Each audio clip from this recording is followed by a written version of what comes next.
এই মাসটা নবীর জন্ম, এই মাসে নবী পাক সাল্লাল্লাহু আলাইহি সাল্লামের মৃত্যু এবং ইন্তেকাল। শোক ও আনন্দ বিজড়িত মাসের শেষ দিকে এসে আল্লাহ পাক আমাদেরকে কিছু আলোচনা করা ও শোনার তৌফিক দান করেছেন, এর জন্য শুকর আদায় করি আলহামদুলিল্লাহ। আমরা লম্বা চওড়া করে সময় পাই না আলোচনা করতে। হুজুরের জন্ম বৃত্তান্ত আলোচনার নাম হলো মিলাদুন নবী। বলেন, জন্ম বৃত্তান্ত আলোচনার নাম কি? মিলাদুন নবী। তো আমরা মিলাদ পড়ি, শটে মিলাদ পড়ি, শটে মিলাদ পড়ি। একখান নতুন ঘর দিলি হুজুরকে ডেকে নিয়ে এসে মিলাদ পড়াইতে, দোকান দিলি হুজুরকে ডেকে নিয়ে এসে মিলাদ পড়াইতে, একটা গাড়ি কিনলে হুজুরকে দিয়ে দোয়া করাই, মিলাদ দিয়াই।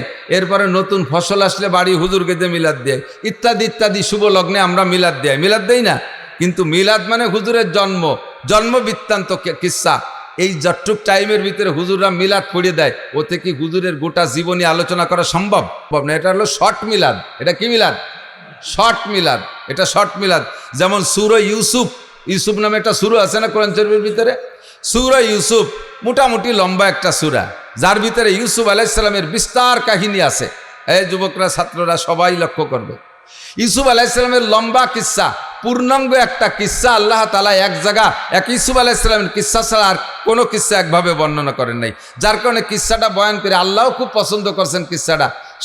সূরার শুরুতেই বলছে, আহসানাল কাসাস, আমি তোমাদের সামনে উত্তম অনেক সুন্দর একটা কিসসা বর্ণনা করতে চাইতেছি। আহসানাল কাসাস, যত কিসসা আছে দুনিয়ায় এই সমস্ত কিসসার ভিতরে কিসসাটা অনেক অনেক সুন্দর। আল্লাহ বলে আলোচনা করলেন লম্বা কিসসা। এ যদি আমি বলি 4-5 দিন লাগবে আপনাদের শুনতে, এবং আয়াত ধরে ধরে কোরআন শরীফ দেখে দেখে তর্জমা করে। কিন্তু কোরআন এই সূরা ইউসুফের লম্বা সূরা ইউসুফের আলোচনার সার সংক্ষেপ একটা তাফসীর আছে, একেবারে 2 কথার ভিতরে। 2 কথার ভিতরে ইউসুফ আলাইহিস সালামের তাফসীর। ফার্সিতে কয় পীরে মর্দ, পেসারে বুদ, গমসুদ, বাজিয়াব। উলামায়ে কিরাম যারা তারা টের পাইছে। পীরে মর্দ, পেসারে বুদ, গমসুদ, বাজিয়াব, সূরা ইউসুফের কিসসা শেষ। কি কইল ফার্সিতে? কয় মিশরে এক বুড়ো ছিল, তার একটা ছেলে ছিল, কিছুদিন হারাই গেল, পরে আবার ফিরে পেল। বোঝেন নাই কথা? পুরো সূরা ইউসুফের সারাংশ এই 4 কথা। মিশরে এক বুড়ো ছিল, তার একটা ছেলে ছিল, মাঝে কিছুদিন হারাই গেল, শেষমেশ আবার ফিরে পাইল। এই না সূরা ইউসুফ? এলো শর্ট মিলাদ। আমরা দোকানপাটে বইসা ওয়ালাম্মা তাম্মা হামলুহু ইত্যাদি কই একটা শর্ট মিলাদ পড়ি। মৌলিকভাবে নবী আলাইহিস সালাতু ওয়াস সালামের মিলাদ যদি পড়তে হয় তাহলে মাসের পর মাস লাগবে। আমার মনে হয় কমপক্ষে 30 বছর লাগবে। যদি আপনাদের মতো শ্রোতা বসে থাকেন আর আমার চাইতে ভালো কোনো মুফাসসির বসে, তাহলে 30 বছর লাগবে নবী আলাইহিস সালামের মিলাদ আর সিরাত আর আখলাক পড়তে। কারণ সিদ্দিক আয়েশা রাদিয়াল্লাহু তাআলা আনহাকে হযরত ওমর ইবনে খাত্তাব রাদিয়াল্লাহু তাআলা আনহু একবার জিজ্ঞাসা করেছেন, ইয়া উম্মুল মুমিনিন কাইফা কানা খুলুকু রাসূলিল্লাহি সাল্লাল্লাহু আলাইহি ওয়াসাল্লাম। ওমা আয়েশা, তুমি বলতে পারো নবী আলাইহিস সালামের আখলাক, চরিত্র, সিরাত, স্বভাব, জন্ম ইত্যাদি সব মিলাইয়া নবী আলাইহিস সালামের স্বভাব চরিত্র কেমন ছিল? আয়েশার কাছে ওমর জিজ্ঞেস করে। বলেন কার কাছে? কে? আয়েশার কাছে ওমর জিজ্ঞেস করে। ওমর কে আর আয়েশা কে? ওমর ইসলাম গ্রহণ করেছে আয়েশা রাদিয়াল্লাহু তাআলা আনহার জন্মের 5 বছর আগে। আয়েশার জন্মের 5 বছর আগে ওমর মুসলমান। আয়েশার বয়স টোটাল যখন 18, তখন নবী ইন্তেকাল করেছেন। আর নবী নবুয়তি পার 23 বছর পরে ইন্তেকাল করেছেন। তাহলে আয়েশার বয়স জন্মের আগে 5 বছর আগে হযরত ওমর মুসলমান। এবং হযরত ওমর কি 3rd ক্লাস বা 200-500 নম্বরের সিরিয়ালের মুসলমান, নাকি রোল নাম্বার 1-2 এর মধ্যে আছে? 1-2 এর মধ্যে না। 1 নম্বর আবু বকর, 2 নম্বরে ওমর। এবং ওমর সম্পর্কে হুজুর বলেন, লাউ কানা বাদি নাবিয়্যান লাকানা ওমর। আমার ওমরকে আল্লাহ পাক কেমন যোগ্যতা দিয়েছে, আমার পরে যদি আল্লাহ পাক দুনিয়ায় কেউকে নবী বানানোর ইচ্ছা করতেন লাকানা ওমর, তাহলে আমার ওমরকে আল্লাহ নবী বানাইতেন। এত যোগ্য মানুষ, পৃথিবীর প্রেসিডেন্ট, শরিয়াত, মারেফাত, হাকিকাত, তরিকাত কোনো কিছু ওমরের জানতে বাকি ছিল না। সেই ওমর আয়েশার কাছে জিজ্ঞেস করে, ইয়া উম্মুল মুমিনিন কাইফা কানা খুলুকু রাসূলিল্লাহি সাল্লাল্লাহু আলাইহি ওয়াসাল্লাম। ওগো মা আয়েশা, বলো তো নবী পাকের স্বভাব আর চরিত্র কেমন ছিল? সিদ্দিকা আয়েশা বলেন, হে খলিফাতুল মুসলিমিন, আপনি ইসলাম গ্রহণ করেছেন আমার জন্মের 5 বছর আগে। আমি 9 বছর বয়সে নবী পাকের ঘরে এসেছি মদিনায় আসার পরে। এই 9 বছরে নবী পাকের যা আমি জানছি তার চাইতে 1000 গুণ বেশি আপনি জানেন। নবীর সিরাত আর আখলাক সম্পর্কে আমার কাছে আপনার জিজ্ঞাসা করা এটা কেমন হবে? হযরত ওমর বলেন, আয়েশা রে, মানুষের স্বভাব দ্বিমুখী হয়। প্রায়টা মানুষের, অধিকাংশ মানুষের স্বভাব দ্বিমুখী হয়, 2 রকম হয়ে থাকে। এক শ্রেণীর মানুষ আছে বাড়ির ভিতরে যখন ঢোকে পুরুষ, কিছু পুরুষ আছে বাড়ি যখন যায় তখন একেবারে রয়্যাল বেঙ্গল টাইগার, বউতি চাকাতি সাহস পায় না, ছেলে মেয়ে ভয়তে সব সিটে ভিটে এদিক ওদিক চলে যায়, বাঘের মতো ঢোকে, আছে না? আবার বাইরে যখন যায়, চার দোকানে যায়, তা পোলা বলে থাপড়ায়, সে সময় জব দিতে পারে না। এরকম বাহাদুর আছে না? কিছু লোক আছে বাহিরে যখন যায়, বাইরের মানুষের তার দিকে তাকাইতে সাহস পায় না, বাঘের মতো চলাফেরা করে, এত গাম্ভীর্য নিয়ে। আবার বাড়ি গেলি বউতি থাপড়ায়, সে সময় ভিড়িও কথা করতে পারে না, আছে না নাই? কিছু লোক আছে বাইরে চার দোকানে যখন বসে, কে কি খাবা খাও, কে কি খাবা খাও, মিষ্টির দোকানে যে একের পর এক ডাকি ডেকে 3000, 5000, 10,000 টাকা মিষ্টির দোকানে উড়ে ফেলে। অথচ বাড়ি আব্বা ওষুধের টাকা চালি, সে সময় তোমার আর ছাল পান নাই। মাছ কিনতে গেলে টাকা থাকে না, বাড়ির বাজারঘাটে টাকা থাকে না, এইরকম দ্বিমুখী স্বভাব থাকে। তো আয়েশা, নবী আলাইহিস সালামের বাইরের অবস্থাটা আমরা জানি, বাইরে হুজুর কেমন সেটা তো প্রশংসার শেষ নাই, বাইরেরটা জানি, কিন্তু ঘরোয়া অবস্থা কেমন এইটা তোমার সাথে ভালো কেউ জানে না। তো বাইরেরটা এবং ভিতরেরটা তবু উভয়টা তুমি জানো, নবীর সাথে সফরও করেছো তুমি, বাহিরেও গিয়েছো, ভিতরেও জানো। কাজেই নবী পাকের সলিড সত্য চরিত্র যদি জানতে হয় তাহলে তোমার কাছ থেকে জানতে হবে। তুমি বলো মা কেমন ছিল? সিদ্দিকা আয়েশা বলতেছেন, ইয়া আমিরুল মুমিনিন আলা তাকরাউল কোরআন, খলিফাতুল মুসলিমিন, আপনি কোরআন শরীফ পড়েন না? বলে, হ্যাঁ কোরআন শরীফ তো পড়ি, প্রায় তো সপ্তাহে 1-2 খতম দেই। তা কোরআন শরীফ পড়ে কি হবে? সিদ্দিকা আয়েশা বলতেছেন, কানা খুলুকুল কোরআন, কানা খুলুকুল কোরআন, 30 পারা কোরআন শরীফও যা বিশ্বনবী মুহাম্মদুর রাসূলুল্লাহ সাল্লাল্লাহু আলাইহি সাল্লামের গোটা জীবনীও তা। কাজী যদি নবীর সিরাত আর আখলাক আর জীবন বৃত্তান্ত জানতে হয়, কোরআন শরীফকে শুরু থেকে শেষ পর্যন্ত পড়লেই বোঝা যাবে যে এইটা যেন বিশ্ব নবীর জীবনী পড়তেছে। এবার কোরআন শরীফকে 30 পারা যদি ভালো করে ব্যাখ্যা করে শুনাইতে হয় তাহলে 30 বছরের কম হয় না। সুন্দর করে যদি বলতে হয়, মোটামুটি ভাবে যদি বলতে হয়, আর আমার মতো ছোট মানুষের দ্বারা তা সম্ভব না। আমার নবীর সিরাত, আখলাক, মিলাদ, বিস্তারিত লম্বা চওড়া কিচ্ছা আমি একটা জায়গা থেকে আপনাদের একটু অল্প একটু বলবো, বিরক্ত হবেন নাকি? যেহেতু মাসটা চলে যাচ্ছে আর শেষ দিক চলে আসছি, নবী আলাইহিস সালাতু ওয়াস সালামের জন্মটা কেমন হলো একেবারে নবী আলাইহিস সালাম নিজেই বলেছেন, হুজুর নিজের জন্ম সম্পর্কে বলেছেন, শুধু নিজের না, 2.5-3 লক্ষ নবী রসুল দুনিয়ায় এসেছেন, 2.5 থেকে 3 লক্ষ নবী রসুল দুনিয়া এসেছেন, নির্দিষ্ট সংখ্যা কাহারও বলার কায়দা নেই। হুজুর বলেছেন কোন নবী রসুল আদম আলাইহিস সালাম থেকে নিয়ে ওই নবী রসুল পর্যন্ত তার পূর্বপুরুষের ভিতরে যেই সিরিয়ালে আসছে, এ পুরুষের থেকেও পুরুষ, ও পুরুষ থেকেও পুরুষ, এরকম না সিরিয়াল, একজন পুরুষও ব্যভিচার ছিল না। যেই মহিলাদের মাধ্যম দিয়ে উনি দুনিয়া আসছেন ওই নবী রসুল, একজন মহিলা ব্যভিচারিণী ছিল না, একজন মহিলা জেনা করে নাই, একজন পুরুষও ব্যভিচার চরিত্রহীন ছিল না। অন্যভাবে কাফের থাকতে পারে, মুশরিক থাকতে পারে, বেঈমান থাকতে পারে, কিন্তু চরিত্রের এই নোংরামিটা আসে নাই। একটা পবিত্র আত্মার মাধ্যম দিয়ে সমস্ত নবী রসুলগুলো দুনিয়া এসেছেন। তন্মধ্যে সবচাইতে নির্ভেজাল একেবারে নির্দ্বিধায় বলা যায় আমার নবী সাল্লাল্লাহু আলাইহি সাল্লাম আদম আলাইহিস সালাম থেকে নিয়ে জন্ম পর্যন্ত এই মাঝে যতশো পুরুষ চলে গেছে, একটা পুরুষও চরিত্রহীন ছিল না, একটা নারীও চরিত্রহীন ছিল না। কথা বলুন ঠিক কি ঠিক না? নবী নিজেই দাবি করেছেন। কাজে এখানে আমার আর অভিযোগের কিছু থাকে? শেষ ফিনিশিং আইসা যেই 4 জন লাস্ট পুরুষ, এই 4 জনের থেকে শুরু করি। তার আগে একটু বলা লাগে হুজুরের নূরে নবুয়তি, বলেন নূরে নবুয়তি, কথাটা একটু বুঝতে হবে। নূরে নবুয়তি, নবী কিন্তু মানুষ। নবী মানুষ না জিন? জিন না মানুষ? ফেরেশতা না মানুষ? নবী আল্লাহ না মানুষ? নবী খালেক না মখলুক? মখলুক মানে সৃষ্টি, খালেক মানে সৃষ্টিকর্তা। নবী কি সৃষ্টিকর্তা? নবী কি খালেক? নবী কি রজ্জাক? নবী আমাদের মতো মানুষ, পার্থক্য এতটুক। আমিও মানুষ, ডক্টর ইউনুসও মানুষ। এ গ্রামেও ইউনুস নামের কেউ থাকতে পারে? আছে না নাই? তাহলে এই ইউনুস আর ডক্টর ইউনুস, উনার নাম ইউনুস বলে আপনি উনারে সরাই দিয়ে সেই চেয়ারে বসে দেন, গে ঠেলা কারে পায়।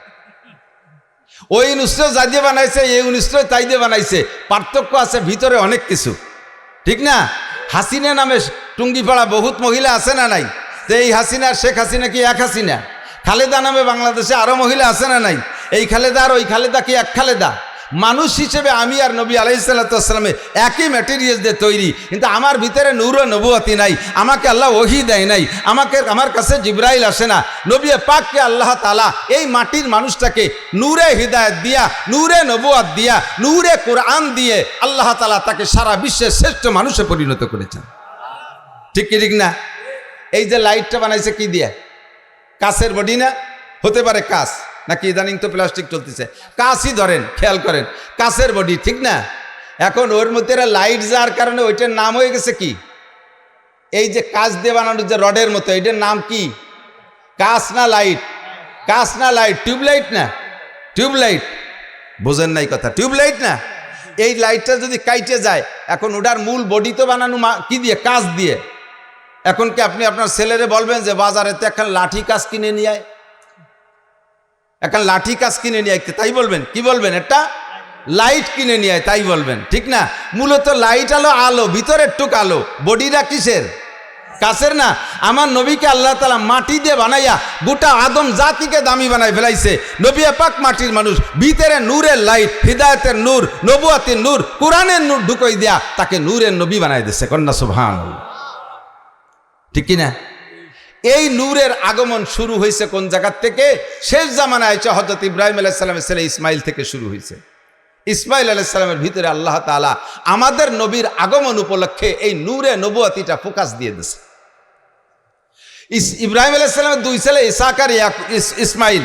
ইসহাক আলাইহিস সালামের বংশে বহু নবী, মুসা আলাইহিস সালাম, ঈসা আলাইহিস সালাম, দাউদ আলাইহিস সালাম, সুলাইমান আলাইহিস সালাম, তারপরে ইউসুফ আলাইহিস সালাম, এরকম হাজার হাজার নবী, লক্ষ লক্ষ নবী ইসহাক আলাইহিস সালামের বংশ জন্ম নিয়েছে। আর ইসমাইল আলাইহিস সালামের বংশে মাঝে কোনো নবী আছে কিনা তা আমার ভালো জানা নাই, তবে শেষ নবী একজনই শ্রেষ্ঠ নবী, মুহাম্মদুর রাসূলুল্লাহ সাল্লাল্লাহু আলাইহি সাল্লাম। ইসহাক আলাইহিস সালামের বংশে 2.5 লক্ষ নবীও যদি হয়, রসুলও যদি হয়, সব নবী রসুলকে এক পাল্লায় দিলে, আমার নবীকে আর এক পাল্লায় দিলে কোন পাল্লা ভারী হবে?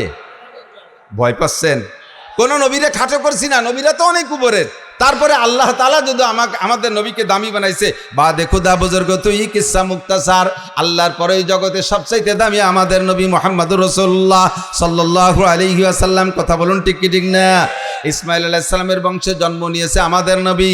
আস্তে আস্তে আস্তে আস্তে ইসমাইল আলাইহিস সালাম থেকে নিয়ে প্রায় 30 পুরুষ পরে আইসা হুজুরের আব্বাজি আব্দুল্লাহ রাদিয়াল্লাহু তাআলা আনহু, হুজুরের তাওই, দাদার বাপের নাম কি?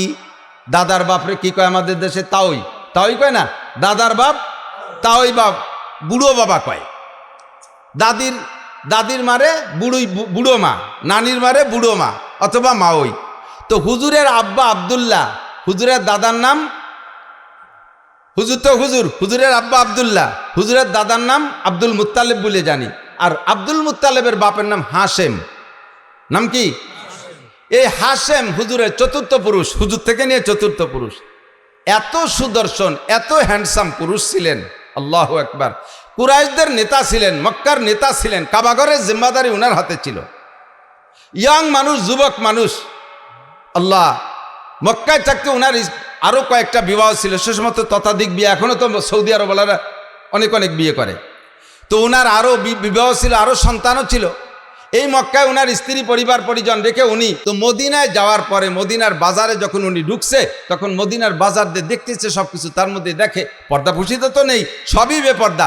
এই বেপর্দার ভিতর দিয়ে একটা মহিলাকে দেখলেন, তার চাল চলন, উঠা বসা, হাঁটা, তার কথাবার্তা একটু ব্যতিক্রম, অত্যন্ত শালীন, অত্যন্ত ভদ্র, দারুণ নম্র, একটু লাজুক লাজুক মনে হচ্ছে, অত্যন্ত রূপসী সুন্দরী।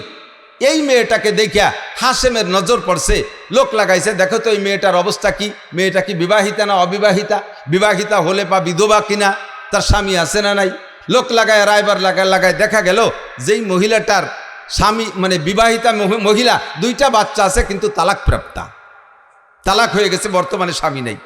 সুযোগ পেয়ে হাশেম প্রস্তাব দিলেন, তার কাছে বলো, আমার বাস্তবটা বলো, আমি কোন বংশের, আমি মক্কার মানুষ, আমি কুরাইশি মানুষ, আমি কাবাঘরের জিম্মাদার, আমি কুরাইশদের নেতা, আমি বর্তমানে এই অবস্থা আছি, ব্যবসা বাণিজ্য আমার অনেক সুন্দর, আমার বাহ্যিক রূপ ও চেহারা দেখো, মেয়েটাকে বলো দেখতে, সে যদি আমাকে লাইক করে, পছন্দ করে, তাহলে আমি তাকে বিবাহের প্রস্তাব দিলাম, রাজি থাকলে তোমরা আমাদের বিবাহ পড়াই দাও। রায়বার যে সুন্দর করে বলার পরে মহিলা রাজি হয়ে গেছে, আচ্ছা ঠিক আছে আমি বিয়ে বসবো। যথারীতিতে বিয়ে হয়ে গেল। বিয়ে হয়ে যাওয়ার কারণে উনি তাৎক্ষণিকভাবে যায় চলে গেলেন না, মদিনায় কয়েকদিন অবস্থান করলেন, শ্বশুর বাড়ি, ওই মহিলার বাপের বাড়ি।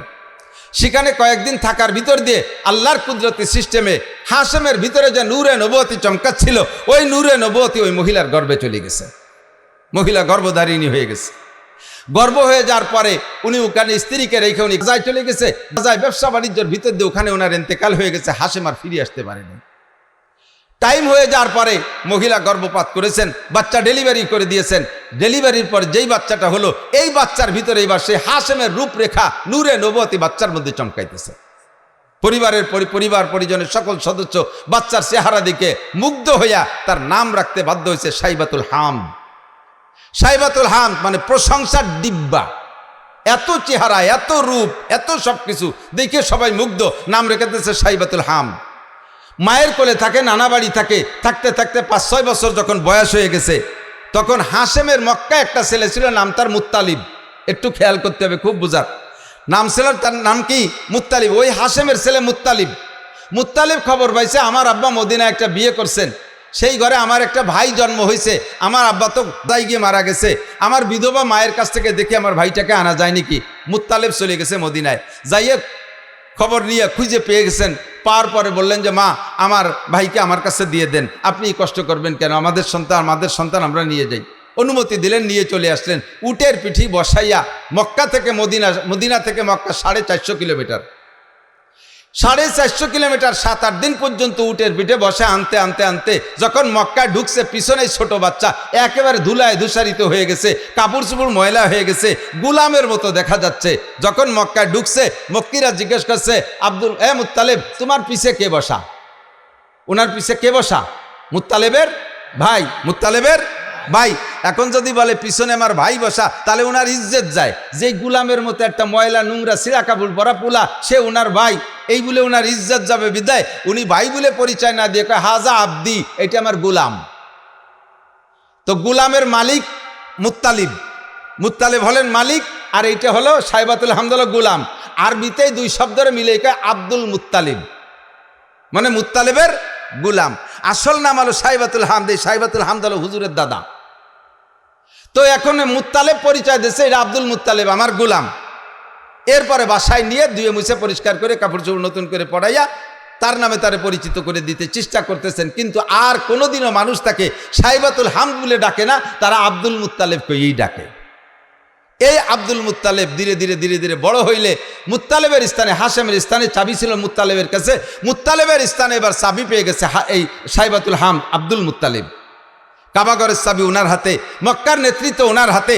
দেখতে সেরকম সুঠম বডির অধিকারী, নুরানি চেহারা তার ভিতরে, নবুয়তি চেহারা তার ভিতরে ফোকাস মারতেছে। এই সাইবাতুল হামদ আব্দুল মুত্তালিব এবার বিবাহ করছেন।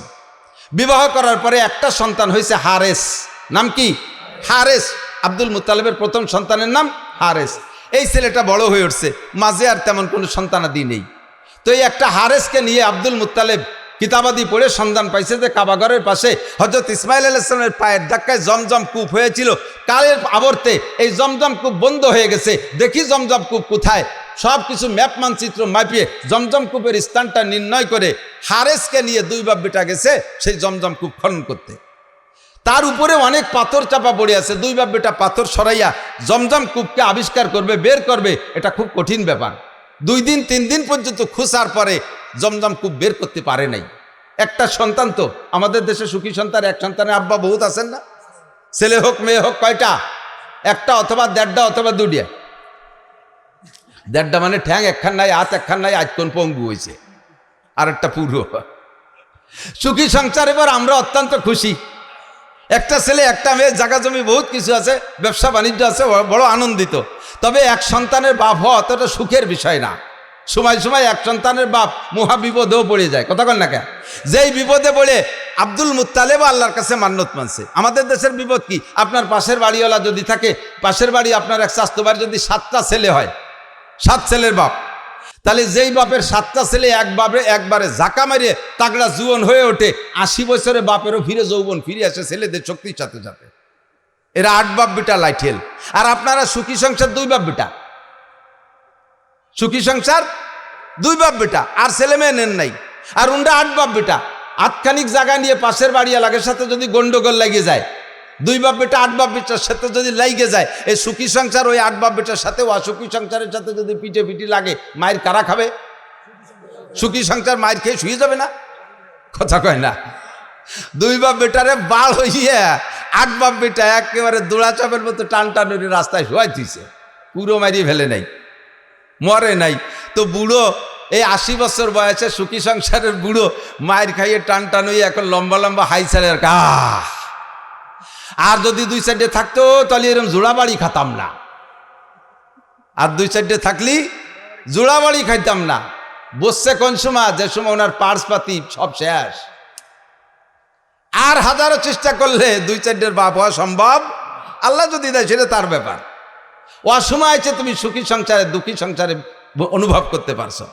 হারেস সাইবাতুল হামদ আব্দুল মুত্তালেব সময় মতোই বুঝে ফেলাইছে যে আমার এই এক সন্তান দিয়ে জমজম খুব খুঁজতে পারলাম না, যদি এরকম 8 বাপ বেটার সাথে কাজি ডাঙ্গা লাগিয়েই যায় তাহলে তো মায়ের খাইয়ে আসতে হবে। সাথে সাথে কাবা ঘরে গিলাফ ধরে মান্নত করছে, আল্লাহ যদি তুমি আমার 10টা পুত্র সন্তান দাও, যদি 10টা পুত্র সন্তান দাও তাহলে একটা সন্তানকে আমি তোমার রাস্তায় এই কাবা ঘরের পাশে জবাই করে দেবো, কুরবানি দেব।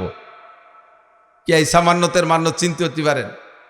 উনার জন্য এই মান্নত পুরো করা ওয়াজিব, কিন্তু এমন মান্নত যদি এই সমাজে কেউ করেন, এই মান্নত পুরো করা ওয়াজিব না। অনেকে মানে, মারা বিশেষ করে মারা মান্নত মানে সন্তান যদি অসুস্থ হয়ে পড়ে, কয় আল্লাহ যদি তুমি আমার বাবারে বাঁচাও, আল্লাহ আমার বাবার রোগ আমারে দিয়ে আমার বাবারে সুস্থ করে, এরকম কয় না মারা? নিজের রোগ, বাবার সন্তানের রোগ আমারে দিয়ে আমার বাবারে বাঁচাও, আমার হায়াত তারে দিয়ে আমার বাবারে বাঁচাও, যদি আমার বাবা বেঁচে যায়, আমার সন্তান যদি বেঁচে যায়, তাহলে আমি জীবিত অবস্থায় 7 দিন কবরে থাকবো। খাইয়ে দেখছো কিরম ঠেক? এরকম মান্যতের মশালা আমার কাছে আসে, মিথ্যে কথা বলতেছি না। এই কত যে আসে মাঝে মাঝে উদ্ভট মানে এই মান্যতের কথা। একজনের মান্যত মানছে, হুজুর আমি নিয়ত করছি কাবা ঘরে একটা হেরিকেন দেব। কাবা ঘরে গেছি মানে হেরিকেন লাগাই কোন জায়গা? বাঙালি হেরিকেন কাবা ঘরে চলে? এ মান্যত মানছে, জানি কি এরবে?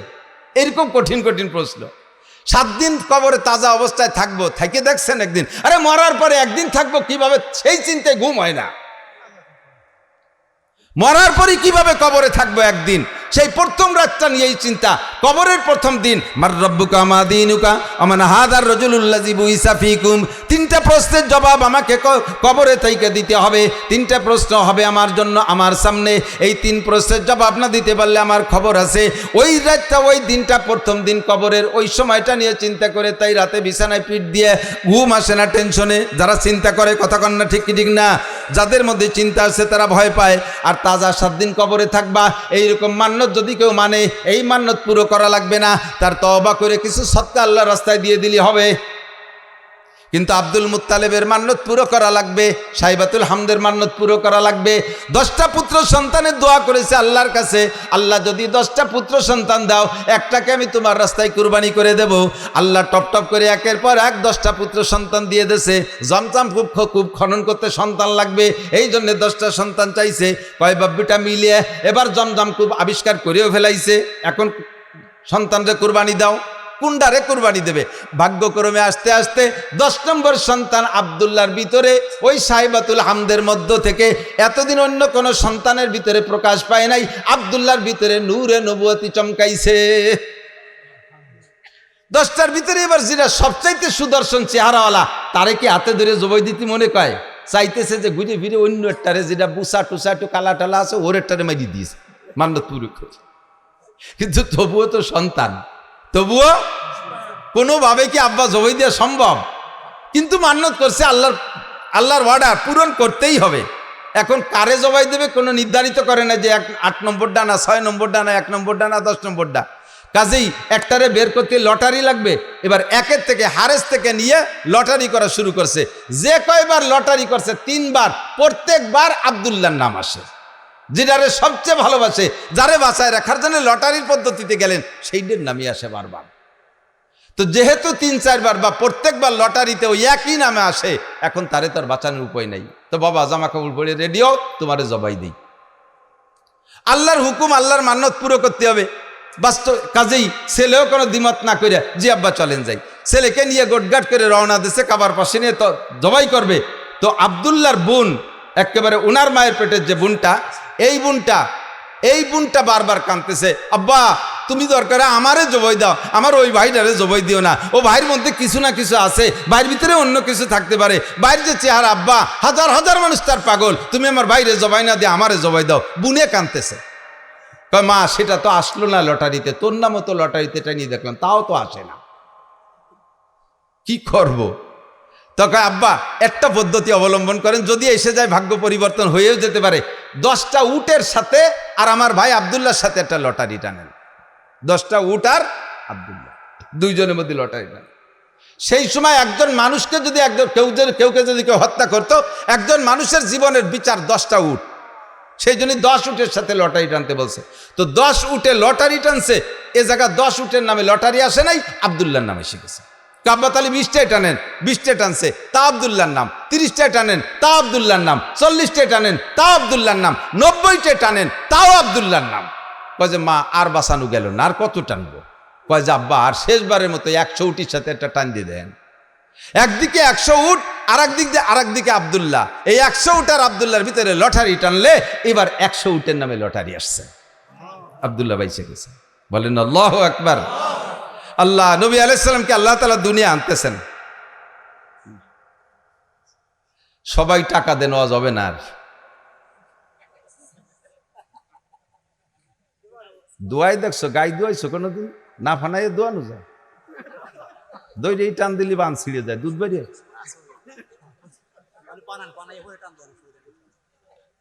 আল্লাহ একটু মিলাদ পড়ি না, মানুষ কয় যে কওমি হুজুরা মিলাদ পড়ে না, তাই মিলাদ পড়া শুরু হচ্ছে, তার মধ্যে এসে বাবা ঠেলি দিয়েছে না বাবা, আর অল্প একটু পড়িয়ে তারপরে জায়গায় চলে যাবেন ইনশাআল্লাহ। আমি যত ভালো আজ করি আপনারা খুশি হবেন বা আপনাদের প্রয়োজন মেটবে, কিন্তু গাইরেস্তের যে চাহিদা আছে তা পূরণ না করলে আমারে খাতি দেবে না। আল্লাহ কষ্ট নিয়েন না। তো আব্দুল্লাহর জন্ম, আব্দুল্লাহ বেঁচে গেলেন 100 উটের বিনিময়। সেই থেকে বিচার হলো দিয়াত কয় রে, দিয়াত কয় হদ দিয়াত। একজন মানুষকে মানুষ মারি ফেললে তার বিচার, তার যদি জান বাঁচাইতে হয় তাহলে 100 উট দিতে হবে, 100 উট বা সমমূল্য টাকা দিতে হবে, তাহলে একজন মানুষের হত্যার বিচার এই উটের সম্পদে অর্থের মাধ্যমে মীমাংসা হয়ে যাবে। সেই থেকে 100 উট জারি হয়ে গেছে। কোরআনের বিচারে এখনো তাই, সে বিচার হুজুরও জারি রাখছে যে একজন মানুষের হত্যার বিচার হবে 100 উট। তো খাজা আব্দুল্লাহ বেঁচে গেলেন। এবার আব্দুল্লাহর ভিতরে নূরে নবুয়তি চমকাইতেছে, যেদিকে যায় সেদিকে মানুষ আব্দুল্লাহর দিকে তাকায় থাকে, যেদিকে যায় সেদিকে নারীরা আব্দুল্লাহর দিকে তাকায় থাকে। এবার এই করতে করতে ধীরে ধীরে আব্দুল্লাহর বয়স হয়ে গেছে, বিয়ের বয়স হয়ে গেছে। আব্দুল্লাহকে বিয়ে দেওয়ার জন্য আব্দুল্লাহর বাপ আরও সবাই মিলে চেষ্টা করতেছে, মাইয়ে খুঁজতেছে। খুঁজতে খুঁজতে আব্দে মুনাফের একটা মেয়েটা বড় রূপসী, মেয়েটির নাম আমেনা। এই রায়বারের মাধ্যমে ঘটকালি করে সেই বাড়ি বিবাহের উদ্দেশ্যে আব্দুল্লাহকে নিয়ে চলতেছে। পথিমধ্যে এক এহুদি মহিলা এই আব্দুল্লাহকে দেখা সকলের ভিতরে থেকে ডেকে একটু এদিকে আনছে, ভাই একটু এদিকে আসবেন, ডেকে নিয়ে গেছে। ভাই আপনাকে 100 উট দেবো, আপনি আমার সাথে একটু জীবন দেবেন, আমাকে আপনার বডিটা দেবেন, আপনার দেহটা আমাকে দেবেন, 100 উটের বিনিময়ে রাজি আছেন? আব্দুল্লাহ বলতেছে, সাবধান, আর কখনো ফার্দার এমন চরিত্র নষ্ট হওয়ার কথা বলবা না। আমি জীবনে কোনোদিন আমার চরিত্রে একটা তিল পরিমাণ দাগ লাগাইতে দেই নেই, আমার পূর্বপুরুষের ভিতরে এই বদনাম নাই, আর তুমি এমন নোংরা প্রস্তাব দিচ্ছ আমাকে। ধমক দেশে মহিলা ভয়তে কথা বলে নেই, কিন্তু মহিলার উদ্দেশ্য খারাপ ছিল না, তার উদ্দেশ্য অন্যভাবে ছিল ভালো। এবার আব্দুল্লাহ চলে গেছেন বিবাহের অনুষ্ঠানে, শ্বশুর বাড়ি চলে গেছে, বিয়ে হয়ে গেছে। আমেনাকে নিয়ে 3টি রাত সেখানে রাত যাপন করে তারপরে যখন ফিরে আসতেছে, ওই ইহুদি মহিলার বাড়ির কাছে আসলে এবার ইহুদি মহিলা আবারও আব্দুল্লাহকে ডেকে বলছে, ও ভাই এদিকে আসো, তুমি কোথায় গেছিলে? অমুক জায়গায় গেছিলাম। কি কারণে? বিয়ে করতে গেছিলাম। বিয়ে করছেন? বলে জি করছি। স্ত্রীর সাথে রাত যাপন করেছেন? বলে জি তা করেছি। সব আপনার চেহারায় ফুটে উঠতেছে, যেই নূর নিয়ে আপনি এখান দিয়ে গিয়েছিলেন সেই নূর আর এখন এদিকে আসে নাই, আপনার সেই চেহারা নাই, আপনার সেই নূরানি চেহারা কোনো না কোনো নারীর গর্ভের ভিতরে রয়ে গেছে। যেই গর্বের ভিতরে রয়ে গেছে সেই গর্বের সন্তানটা মুহাম্মদুর রাসূলুল্লাহ সাল্লাল্লাহু আলাইহি ওয়াসাল্লাম, নবী পাকের মিলাদ। এরপরে মহিলা বলতেছে, আল্লাহে আমি আপনার সাথে চরিত্র নষ্ট করার কোনো প্রস্তাব দিয়েছিলাম না, আমি 100 উটের জন্য দিতে চেয়েছিলাম। আপনার ভিতরে আখিরি নবী মুহাম্মদুর রাসূলুল্লাহ সাল্লাল্লাহু আলাইহি সাল্লামের নমুনা আমি দেখতেছিলাম। আমার মনে আশা ছিল যে সেই নূরটা আমার গর্বে আসতো। আপনি যদি আমার সাথে বিবাহে রাজি হতেন তাহলে আমার দেনমোহরের দাবি ছেড়ে দিয়ে আপনাকে আমি 100 উট দিতাম ওই নূরটা আমার পেটে নেওয়ার জন্য। যেহেতু এখন অন্য জায়গায় চলে গেছে, এখন আপনাকে আমি একটি পয়সার বিনিময়েও আপনাকে আমি বিয়ে করতে রাজি না। আব্দুল্লাহ থেকে চলে গেছে আমিনার গর্ভে। সময় পুরিয়ে গেল, নবী আলাইহিস সালাতু ওয়াস সালামের জন্ম হবে। এই জন্মের কিছুদিন আগে হুজুরের আব্বাজি ব্যবসায় যে সেখানে ইন্তেকাল করেছেন। হুজুরের আব্বা আর আসেন নাই, মদিনার পথে ইন্তেকাল করেছেন। এরপরে নবী আলাইহিস সালামের জন্ম হলো। নবী আলাইহিস সালামের জন্ম যখন হয়, কিসরার সিংহাসনে পাথর লাগানো ছিল, যেই পাথরকে তারা পুজো করত, যেই পাথরকে শ্রদ্ধা করত, পাথর থেকে লাইট চমকাইতো। নবী আলাইহিস সালাতু ওয়াস সালামের জন্মের সাথে সাথে আরশে আজিমের মালিকের কুদকে 14 খান পাথর খসে পড়ে গেছে। শিখা চিরন্তন নামে একটা আগুন জ্বালাইতে 1000 বছর পর্যন্ত।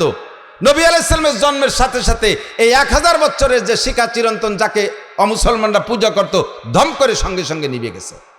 আল্লাহু আকবার। আমার নবীর জন্ম হলো দুনিয়ায়, আসমান জমিন সব সুরভিত হলো, ফেরেশতারা নারায় তাকবীর দিচ্ছে, জিনরা যারা টের পাইছে তারা সন্তুষ্ট খুশি হচ্ছে। এভাবে বিভিন্নভাবে নবী আলাইহিস সালাতু ওয়াস সালামের যে ভবিষ্যৎ উজ্জ্বল হবে এটা অনেকেই টের পাচ্ছে, বিশেষ করে ইহুদি আর নাসারারা। লম্বা কিসসা সবটুক বলা যাবে না। নবীর জন্ম হয়ে গেল। নবী আলাইহিস সালাম মায়ের গর্ভে যতদিন ছিলেন, আরে ভাই খেয়াল করেন, মায়ের গর্ভে থাকলে বাচ্চা মাতৃ গর্ভে থাকা অবস্থায় মায়ের একটু বিরক্ত লাগে না? নবী আলাইহিস সালামের মা কখনো বিরক্ত বোধ করেন নাই। এবং জন্মের পরে, জন্মের সময় সব নারীদের রক্তক্ষরণ হয়। আমার নবীর জন্মের পরে নবীর মায়ের পেট থেকে কোনো রক্তক্ষরণ হয় না, কোনো নিফাসের রক্ত হয় নাই। বাচ্চাকে মায়ের পেট থেকে নাড়ি কেটে পৃথক করা লাগে। নবী আলাইহিস সালাম নাড়ি কাটা অবস্থায় জন্ম নিয়েছেন। বাচ্চারা একটু বড় হওয়ার পরে 6-7 বছরের ভিতরে খাতনা করাইতে হয়। কয় বছরের ভিতরে? 6 থেকে 7 বছরের মধ্যে খাতনা। আসলে বয়স কোনো লিমিটেড না, নিয়ম হলো পুত্র সন্তানদেরকে আমাদের মুসলমানদের সুন্নত হলো খাতনা করানো, ইব্রাহিম আলাইহিস সালামের সুন্নত। তা খাতনা করাইতে কোন বয়সে?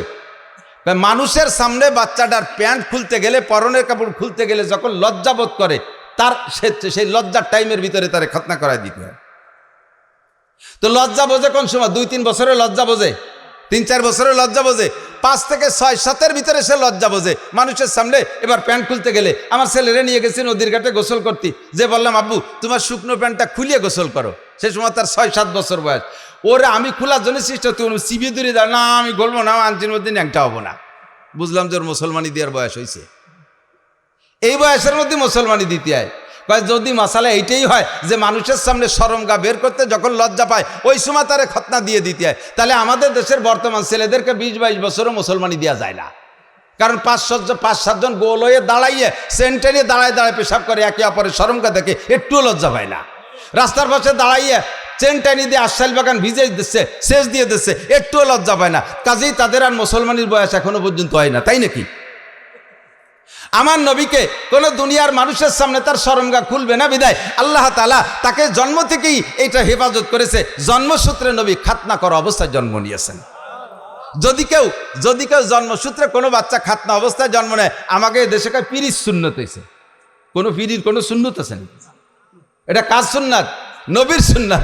নবী এইভাবে জন্ম নিয়েছিলেন, তোমার বাচ্চাটা সেভাবে জন্ম নিয়েছে, এটা বড় ভাগ্যবান সন্তান হতে পারে। একটু শুকর আদায় করি আলহামদুলিল্লাহ, আল্লাহু আকবার। এরপরে ধীরে ধীরে নবী বড় হইলেন। নবী পাক সাল্লাল্লাহু আলাইহি সাল্লাম যখন 3 মাস বয়স, সেই সময় ওই দেশের নারীদের প্রথা ছিল নিজেদের সন্তানদের দুধ নিজেরা খাওয়াইতো না, অন্য মহিলাকে পয়সা দিয়ে তাকে দিয়ে দুধ খাওয়াইতো। তো হুজুরের আব্বা নেই, হুজুরের গার্জিয়ান হুজুরের দাদা সাইবাতুল হামদ আব্দুল মুত্তালিব, হুজুরের চাচা খাজা আবু তালেব ইসের থেকে তায়েব থেকে, কবিলায় বনি সাদ থেকে, তায়েব থেকে এবছর গিয়েছি আলহামদুলিল্লাহ। হজের পরে উমরায় গিয়েছিলাম, আগে পরে কখনো যাইতে সুযোগ পাইনি। কবিলায় বনি সাদ হালিমা সাদিয়ার বাড়ি দেখতে গেছিলাম। ঘরবাড়ি নাই সে জায়গা, কিছু পাথর দিয়ে একটু নমুনা বানায় রাখছে যে এখানে হালিমা সাদিয়ার বাড়ি ছিল। ওর পাশেই কবিলায় বনি সাদ আছে, যেই বংশের মেয়ে উনি। তো দুর্বল গরিব মানুষ, একটা দুর্বল উট নিয়ে গেছে, হাঁটতে পারে নাই, উটেরও স্তন শুকোয় গেছে, উটের বাচ্চাও তার মায়ের দুধ পায় না। আর হালিমা সাদিও না খাওয়ার কারণে নিজের স্তন শুকোয় গেছে, ওনার একটা বাচ্চা আব্দুল্লাহ, সেও দুধ পায় না। এমতো অবস্থায় গেছে মদিনা মক্কায় একটা বাচ্চাকে কিনে এনে কিছু পয়সার বিনিময়ে তার একটু দুধ খাওয়াবে। হালিমার এই শারীরিক অবস্থা দেখা কোনো পয়সাওয়ালার বা ধনী মানুষ যারা, তারা কেউ নারে বাচ্চা দেয়নি, কেউ নাকে বাচ্চা দেয়নি, একেবারে খালি হাত। অন্যরা সবাই ধনী গণী দেখে দেখে নিয়ে গেছে। আল্লাহু আকবার। আর হালিমাকে কেউ দেয় নেই। লাস্টে হালিমা তার স্বামীকে বলতেছে, একেবারে খালি হাতে চলে যাওয়াটা অপমানই মনে হচ্ছে, আর ওই বাচ্চাটাও এতিম বলে তারও কেউ নেই পয়সা দিতে পারবে না, আমরাও যে অবস্থা বাচ্চাটারও সে অবস্থা, এই অভাবের মধ্যে দিয়ে ওইটি নিয়ে যাই কেমন হয়। স্বামী একমত হলেন, ঠিক আছে নিয়ে যাও, ওইটাই নিয়ে চলো। সেই বাচ্চাটা মোহাম্মদুর রাসূলুল্লাহকে খাজা আব্দুল মুত্তালিবের সাথে কন্ট্যাক্ট করে নিয়ে রওনা দিছে, নিয়ে মানে কোলে নেছে। কোলে নেওয়ার সাথে সাথে হালিমার শুকনো দেহের ভিতরে, তার শুকনো স্তনের ভিতরে একেবারে থম ধরে দুধে ভরপুর হয়ে গেছে। বাচ্চাও খাইছে, নিজের বাচ্চাও খাইছে আব্দুল্লাহ, আর নবী পাকও পেট পুরে দুধ পান করছে। এর আগে 3 রাত পর্যন্ত আব্দুল্লাহ ঘুমায় না দুধের অভাবে। উটের বাচ্চাটা ছটফট করতেছে দুধের অভাবে, উটের স্তনে দুধ নাই। হালিমা দুধ খাইলেই তো তার দুধ হবে। এখন হালিমা দুধ খাবে কোন জায়গা থেকে? সেই শুকনো স্তনওয়ালা উটটার থন সম্পূর্ণ দুধে ভরপুর হয়ে গেছে। উটের বাচ্চাও খাইছে, দোয়াইয়ে উন্ডাও খাইছে, আরামসে ঘুমাইছে। যেই উটটা হাঁটতে শক্তি পায় না, সেই উটের পিঠে সওয়ার হয়ে 3 জনে রওনা দিছে। শক্তিশালী সব উটকে পিছে ফেলাইয়া আমার নবীর উট সবচাইতে আগে চলে গেছে। 3 মাসে বাচ্চাকে নিয়ে চলে গেছে। যখন 2 বছর পুড়িয়ে গেছে, দুধ খাওয়ানোর মেয়াদ শেষ, এরপরে নিয়ে আসছে হালিমা আবার আমেনার কাছে, এনে বলতেছে, মা এই যে আপনার বাচ্চা। তা আমেনা বলতেছেন, বাচ্চাদেরকে মূল আদর্শ সামাজিকতা যদি শিখাইতে হয়, তাহলে মূল আদর্শ আর সামাজিকতা আছে গ্রাম অঞ্চলে। শহরে 12 বেজালি মানুষ, শহরে 12 দেশের মানুষ, এ জায়গা মূল আদর্শ খুঁজে পাওয়া যায় না। আদর্শ আসল ভাষা গ্রাম অঞ্চলে, মূল আদর্শ গ্রামে। কাজেই বাচ্চাটাকে আরও কয়দিন রাখেন, আরও কিছুদিন রাখলেন। 4 বছর যখন রাখছে, 4 বছরের ভিতরে ফাঁকে একবার আব্দুল্লাহ আর হুজুর 2 জন পাশে এক জায়গায় খেলাধুলা করতে গেছে। হালিমার ঘরের থেকে বেরোইয়া আমি সে জায়গাটাও দেখে আসছি আলহামদুলিল্লাহ। যে জায়গায় হুজুর আলাইহিস সালাম খেলাধুলা করতে গিয়েছিলেন, হঠাৎ করে 2 জন লোক আইসা, জিব্রাইল আর মিকাইল, মানুষের রূপ ধারণ করে, তসতুম মিনাজ যাহাব মুলাবাতুম মিনান নূর মিনাস সালজ, বরফওয়ালা নূরের পানি একটা পাত্রে, স্বর্ণের একটা পাত্রে আইনা রাইখা নবী আলাইহিস সালামকে ধরে চিৎ করে শোয়াইয়া হলকুম থেকে নাভি পর্যন্ত ফেরি ফেলাইছে। এই ফাড়া দেখা আব্দুল্লাহ দৌড়ে চলে গেছে মার্গ। মা 2 লোক আইসা আমার বাইরে বুক ফাড়ি ফেলাইছে, আমার বাইরে ফেলাই দিল। হালিমা আর তার স্বামী 2 জন পাগলের মতো দৌড়ে গেছে, যে দেখে যে নবী আলাইহিস সালাম পড়ে আছে। এর ভিতরে কাজ সারি চলে গেছে, অপারেশন হয়ে গেছে। বুক ফাইড়া কলিজা বের করে, হাড় লাঞ্চ বের করে, ওই পানি ঠান্ডা পানির মধ্যে ভিজাইয়া ভালো করে নাড়াচাড়া করে, সুন্দর করে ধুয়ে মুছে পরিষ্কার করে, কলিজার ভিতরে আরেকটা অপারেশন করছে। তার ভিতরে ছোট্ট একটা রক্তের টুকরা ছিল, ওইটারে বের করে ফেলেছে। এইটা হলো নফস। এই রক্তের টুকরাটা নফসকে বের করে দিয়ে পরিষ্কার করে ভিতরে সেট করে দিয়ে বুকটারে ডলা দিছে, সুন্দর করে আগের মতো হয়ে গেছে। হুজুর উঠে চুপ করে বসে আছেন। হালিমা এসে, বাপ কি হয়েছে আব্বু, তোমার কি হয়েছে? তো কয় যে আমি তো দেখলাম 2টা লোক আসলেন, এরপরে কি হয়েছে আমি তা কইতে পারি না। দেখে যে বুকের এখানে একটা দাগের মতো আছে। যা বলছে আব্দুল্লাহ তাই। 3 মাসে বাচ্চার ভিতরে কোনো ইনসাফি মিজাজ হতে পারে, কোনো যোগ্যতা হতে পারে? 3 মাসের বাচ্চা বিচার ন্যায় বিচার বোঝে? আল্লাহ পাক রব্বুল আলামিন নবী পাককে জন্মসূত্রে এমন একটা চরিত্র দিয়ে তৈরি করেছেন, যার জন্মের পর থেকে কখনো এই চরিত্রের ভিতরে কেউ তিল পরিমাণ দাগ দেওয়ার সুযোগ নেই। আল্লাহ পাক বলেন, ওয়া ইন্নাকা লাআলা খুলুকিন আযীম, আপনাকে জন্মসূত্রে সর্বোত্তম চরিত্রের অধিকারী করে বানাইছি। জন্মসূত্রে আপনি ন্যায় বিচারক, জন্মসূত্রে আপনি আখলাকি, জন্মসূত্রে আপনি শিষ্টাচারওয়ালা, জন্মসূত্রে সর্বোত্তম চরিত্রের অধিকারী। 3 মাসে বাচ্চা আমেনার ঘরে যাইয়া কখনো আমেনার 2টা স্তনের দুধ খেয়ে সাবাড় করে দেয় নাই। নবী তো ইচ্ছা করলে করতে পারতেন, আমার দাদা টাকা দেবে, আমি কেন একটা দুধ পান করব? 2টা দুধ পেট ভরে খেয়ে থাকলে তার ছেলে খাবে, নইলে খাবে না, আমি তো টাকার বিনিময়ে খাবো। আমার নবী ইনসাফি মিজাজে কখনো হালিমার 2টা স্তন খান নাই, সর্বদা একটা স্তন খেয়েছেন। এবং তা কোন স্তন খেয়েছেন? যতদিন দুধ পান করেছেন ততদিন ডান স্তনের দুধ পান করেছেন, কখনো বাম স্তনে চাটা দেয় নাই। বাম স্তনের দুধ হারাম তা না, কিন্তু নবী পাকদের ডানপন্থী নবী, ডানওয়ালাদের নবী, ডানকে নবী ভালোবাসেন। এর প্রমাণ জন্মের পর থেকে প্রমাণ করানোর জন্য আল্লাহ পাক নবী পাকের স্বভাব দিয়েছে, জীবন ভরে ডান স্তনের দুধ খেয়েছেন, যতদিন দুধ খাইছেন। আর আব্দুল্লাহ বাম পাশেরটা খাইতেন। আল্লাহু আকবার। আমার এই নবীর চরিত্র সম্পর্কে জন্ম থেকে নিয়ে 40 বছর পর্যন্ত যে আখলাক, এই আখলাকের নাম হলো, এই স্বভাবের নাম হলো, আরবিতে কয় আখলাক। এটার নাম কি? আখলাক। আর আখলাক মানে একটু বোঝেন, প্রত্যেকটা মানুষেরই জন্মসূত্রে একটা আখলাক আছে। শুধু মানুষটা, সব প্রাণীরও আছে, প্রত্যেক প্রাণীরও জন্মসূত্রে আখলাক আছে।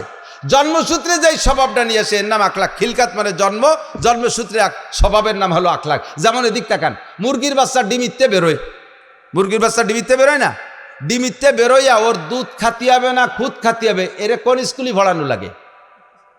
পড়ানো লাগে? সব মুরগির বাচ্চা জন্মের পরে 3 মাস দুধ খায় না, কথা কয় না, কি খায়? খুদ খায়। তো খুদ কিভাবে খাতি হবে ও মুরগির বাচ্চারে কোন কেজি স্কুলিতে শিখিয়ে দিছে? মুরগির বাচ্চার যে খুদ খাইতে হবে এটা তারা কে শিখায়? আল্লাহ শিখায়। বলবেন যে বাড়ির মুরগিতে তার মা আছে, মা শিখাই দেয়। হ্যাঁ, বাড়ির মুরগি তার মা শিখাই দেয় বাচ্চারা এইভাবে খুদ খাইতে হয়।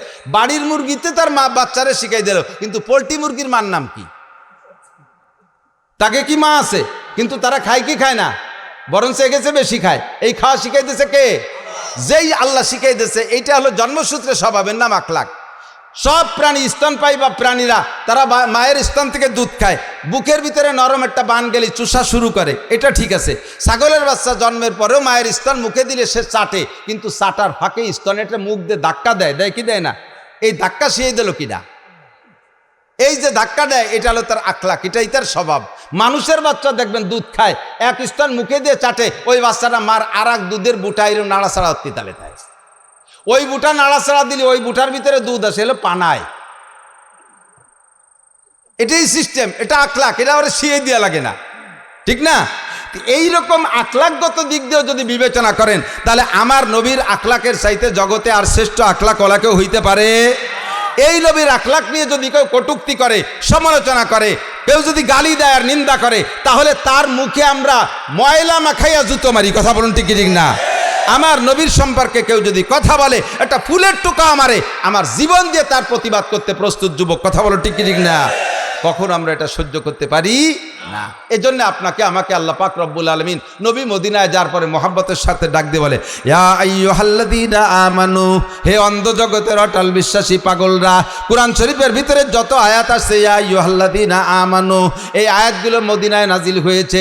এর অর্থ হলো, হে অন্ধ জগতের অটল বিশ্বাসী পাগলরা, তোমরা নবীর সুন্নতের পর আমল না করলেও নবীর মহব্বত তোমার অন্তরে আছে। তুমি অন্ধ জগতের অটল বিশ্বাসী পাগল। কোন যুবক যদি মুসলমানের সন্তান যদি নামাজ নাও পড়ে, এমন কোন যুবক যদি মুসলমানের সন্তান নামাজ নাও পড়ে, রোজা নাও রাখে, টুপি জীবনে পরে নাই, দাড়ি জীবনে রাখে নাই, কোনোদিন সুন্নতে পোশাক পরে নাই, যে কোনোদিন ঢিলাকুলুক ব্যবহার করে নাই, একবারও জীবনে মেশাক মুখে দেয় নাই, কোনোদিন দস্তারখান বিছে খানা খায় নাই, সুন্নত নামাজ তো দূরের কথা ফরজ নামাজও পড়ে না, রমজান মাসে রোজা রাখে না, মুসলমানের সন্তান নাম তার জামাল উদ্দিন, বাপের নাম কামাল উদ্দিন। এই মুসলমানের সন্তানের সামনে যদি আল্লাহর নবী রেখেও গালি দেয় মুসলমান যুবক বলো, তাহলে তোমার জীবনের শেষ বিন্দু রক্ত দিয়ে প্রতিশোধ নিবা কি নিবা না? নবীকে দেখি নাই, মোহাব্বত আমার অন্তরে আছে, যদিও নফসের ধোঁকায় পড়ে শয়তানের প্রেমে পড়ে আমি সুন্নতের আমল করতে পারি না। তবে মুসলমান যুবক ভালো করে মনে রাখো, দুনিয়ায় তুমি কার কাছ থেকে আদর্শ শিখবা? এমন একটা মানুষ আল্লাহ দুনিয়ায় পাঠায় নাই যে একটা মানুষের গোটা জীবনের ভিতরে 800 কোটি 1000 কোটি মানুষের সমস্ত মানুষের চলার সংবিধান একজন মানুষ থেকে সম্পূর্ণ আসছে, এমন একজন মানুষ পাবেন না। রবি ঠাকুর বড় পণ্ডিত ছিল, অনেক পাণ্ডিত্যপূর্ণ কথা বলছে, তবে তার একার পাণ্ডিত্য দিয়ে কোনো দেশের সংবিধান তৈরি হতে পারে না। কাজী নজরুল পণ্ডিত মানুষ ছিল, তার পাণ্ডিত্য দিয়ে গোটা বিশ্ব চলতে পারে না। আরও যত বড় বড় বিজ্ঞানী চলে গেছে, একজনের পাণ্ডিত্য আর তার নীতি কথা দিয়া সারা দুনিয়ার মানুষ চলতে পারে না। কিন্তু আল্লাহ একটা মানুষই বানাইছে, যে একটা মানুষের গোটা জীবনের জন্ম থেকে মৃত্যু পর্যন্ত 63 বছরের হায়াতকে যদি কেউ স্মরণ করে, তাহলে 800 কোটি না 8 লক্ষ কোটি মানুষও যদি আসে, তাও ওই একটা মানুষের ভিতরে, একটা মানুষের থেকে সমস্ত মানুষের চলার পথ সংগ্রহ করতে পারে কি পারে না? সারা দুনিয়ার সমস্ত মানুষের আদর্শ একটা মানুষের ভিতরে। আমার নবীর আদর্শ লক্ষ্য করেন, এদিক তাকান। নবী পাক মানুষকে সালাম দিয়ে সাক্ষাৎ করতেন। কতক্ষণ কি দিয়ে? আর এই ইদানিংকালে এ কবেতে শুরু হয়েছে আমি তা কইতে পারি না। জেনারেল সংবর্ধনা, জেনারেল মানে ডিপার্টমেন্টে যারা আছে, সুন্নত বাদ দিয়ে যারা অন্য জাতি আছে, তারা সম্মান প্রদর্শন বা সাক্ষাতের সূচনাটা কি দিয়ে করে? 1 চড় 1 লাথি। সেনাবাহিনীতে দেখেন নাই, হলিন্দে দাঁড়াইছে, অফিসার যখন আসে তখন কি করে? চড় দেখাই দিছে, দিতে পারলাম না, দেহে রেখেন। এরপরে দুম করে একটা লাথি মারে, কই লাথিটাও দিতে চাইছিলাম তা পারলাম না, এই জন্য মাটিতে দিলাম। এক সাড় এক লাথিতে সম্মান প্রদর্শন, সাক্ষাৎ, এটা কোন আদর্শ হতে পারে? আমার নবীর আদর্শ আফসুস সালাম, সাক্ষাৎ হবে কি দিয়া? জোরে বলেন কি দিয়া? আরে কন্যা কি দিয়া? সালাম হবে, ক্লিয়ার সালাম। বলেন আসসালামু আলাইকুম ওয়া রাহমাতুল্লাহি ওয়া বারাকাতুহু। আমার নবী সালাম দিয়ে, কি সুন্দর কথা না? আপনিও উত্তর দিচ্ছেন ওয়া আলাইকুম আসসালাম ওয়া রাহমাতুল্লাহি ওয়া বারাকাতুহু, সেম একই কথা একটু উল্টো ভাবে বলছেন, তর্জমা একই। আপনার উপরে আল্লাহর পক্ষ থেকে শান্তি, রহমত আর বরকত নাজিল হোক, বলেন না সুবহানাল্লাহ।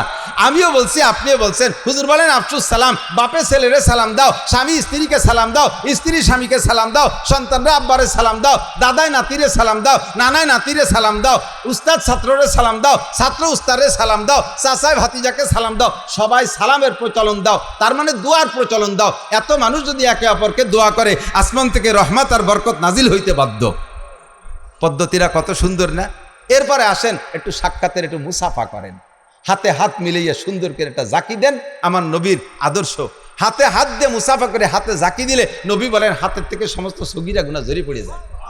জাকিটা মাইপি চুপিয়ে দেবেন, আবার বেকায়দা জাকি দেবেন না। তাগলা 7 ফুটে জুয়ন একটা আমার মতো দুর্বল মৌলবীরে যদি হাত ধরে খোট টান দেয়, তাহলে গোড়াইতে খুলিয়ে যাবে না? এ সিস্টেম না। হালকা করে এমন জোরে দেবেন না যে হাতের আঙ্গুলগুলো কড়কড় করে ভেঙে যায়। সুন্দর করে ভদ্রতার সাথে। আবার অনেকে মুসাফা করে এরকম আঙ্গুলির মাথায় দিয়ে, এটা মুসাফা হয়নি।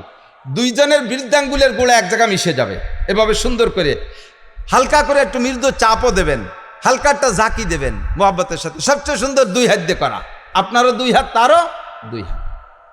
আর করোনার পরে তো মুসাফা হয়ে গেছে বক্সিন, দেখছেন না? বক্সিন দিয়ে মুসাফা হয়। বক্সিন হাতে না দিয়ে না হে দেওয়া উচিত। হাতের মধ্যে করোনা ঢুকছে, শয়তানি যত আইসে গেল না কয়ে পারি না। করোনার সময় সুয়াইসে বানাইছে করোনারে। একজনের সাথে একজন কথা বলতে গেলে দূরত্ব বজায় রাখতে হবে। মুখের শ্বাস আর একজনের মুখের ভিতরে চলে গেলে তার ভিতর দিয়ে নাকি করোনা চলে যায়। আল্লাহর রহমতে করোনার বছর প্রত্যেক দিন আমাদের মাহফিল ছিল। একই মাইকে 5-6 জন বক্তা আমরা ওয়াজ করে গেছি। আমি কথা বলতেছি, হালকা হালকা থুকও ছিটতেছে, ওর মধ্যে যাচ্ছে, শ্বাস যাচ্ছে। আমার পরে আর একজন আসতেছে, প্রায় 500 বক্তার সাথে করোনা সিজনে ওয়াজ করলাম। এর একজনের কি করোনা ছিল না? তো ওর মধ্যে তো আমার নাহের মধ্যে করোনা গেল না। এত করোনা আসে কোন জায়গাতে? সম্পূর্ণ মিথ্যে কথা। স্কুল কলেজ ইউনিভার্সিটি সব বন্ধ করে দিয়েছিল, কেজি কিন্ডারগার্টেন সব বন্ধ, আমাদের মাদ্রাসাগুলো খোলা ছিল। আর মাদ্রাসা খোলা থাকার কারণে কেজি স্কুল প্রাইমারি বন্ধ হওয়ার কারণে ওই সময় ওরা তো যাইতে পারতেছে না, পোলাপান ঠেলিয়ে সব মাদ্রাসায় দিছে। বাড়ি থেকে স্কুলে 5-6 ঘন্টা থাকে, মা বাপ কিছুক্ষণ বিরত থাকে। আর স্কুল বন্ধ, সব বাড়ি থেকে আটা আদাও চানাচুর খাবো, আব্বা আটা আদাও মামা খাবো, আম্মা আটা আদাও বড় মামা খাবো, নানা খাবো দাদা খাবো। খাতি খাতি মার আসল সাহেব, বাপের পকেট শেষ, দায় ঠিক কয় দেহ দিয়ে আশেপাশে মাদ্রাসা খোলা আছে নাকি, এ তোর বাড়ি রেখে টিকতে পারতেছি না। দাইয়ে পেয়ে সে মাদ্রাসায় দিয়েছে, মাদ্রাসা ওভারলোড হয়ে গেছে, মাদ্রাসার ঘরের জায়গা কম, ছাত্র বেশি, সুতি দেবো কোন জায়গায়, কিভাবে রাখবো? ইলিশ পাইলিং জেলখানার মতো ক্যাসিং দিয়ে ঠ্যাঙের মধ্যে পা উড়িয়ে দিয়ে একটার সাথে একটা মিশাই কাজ করে ঠাইসে পাড়াইয়ে গাদায় ছোঁয়াই তুইছি, একটা নাকের নিঃশ্বাস বেরোইয়া আর একটা নাক দিয়ে ঢুয়ে পিছন দিয়ে বার হয়ে গেছে, তবু আল্লাহর রহমতে করোনা হয়নি। কতক্ষণ ঠিক না? বয়তে যারা ডবল মাস ঠুসি পড়ছো তারাই করোনায় মরছো। ইসলাম, আল্লাহ নবী বলেন ইসলামের মধ্যে সোয়াইছে বলতে কিছু নাই, ইসলামের মধ্যে লক্ষণ বলতে কিছুই নাই, সোয়াইছেও নাই, লক্ষণও নাই। রাতের বেলা লক্ষণ রে ভয় পায়, রাতের বেলা বুতুম পাখি ডাকে, আদওয়া হাম এরকা হাম বুম, বুতুম পাখি ডাকলে ওই আরবে প্রথা ছিল, বিল্ডিংয়ের ঘরের উপরে ছাদের উপরে কুক কুক করে ডাকলে কার জন্য আগাফাদা হইবে না, রোগ ব্যাধি হবে, কইতো না এরকম। এখনো গ্রামাঞ্চলে তো এই প্রথা চালু আছে, আদৌ বিশ্বাস করবেন না।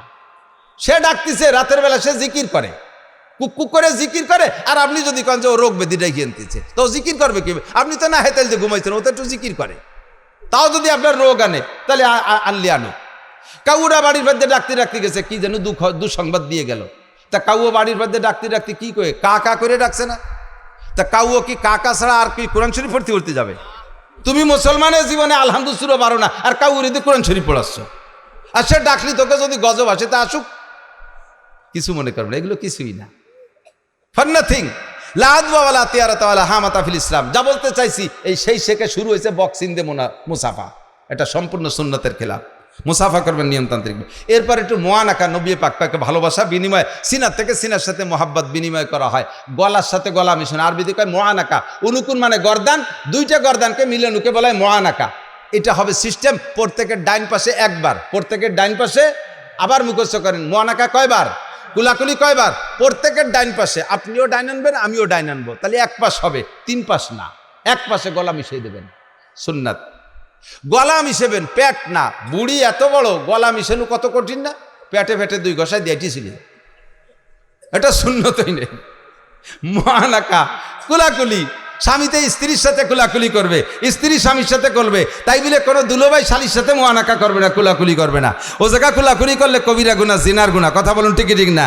স্বামী স্ত্রী কুলাকুলি করবেন, স্বামী স্ত্রী যখন কুলাকুলিতে গলা মিশেবেন, আল্লাহ ফেরেশতাদেরকে বলে, দায়িত্বশীল ফেরেশতাদেরকে, ওই দুডেরে নূরের পর্দায় দিয়ে ঘিরে দাও, গিরে দিয়ে তোমরা আর একদিক ফিরে চেয়ে থাকবো, ওদেরকে দিয়ে ফিরবা না।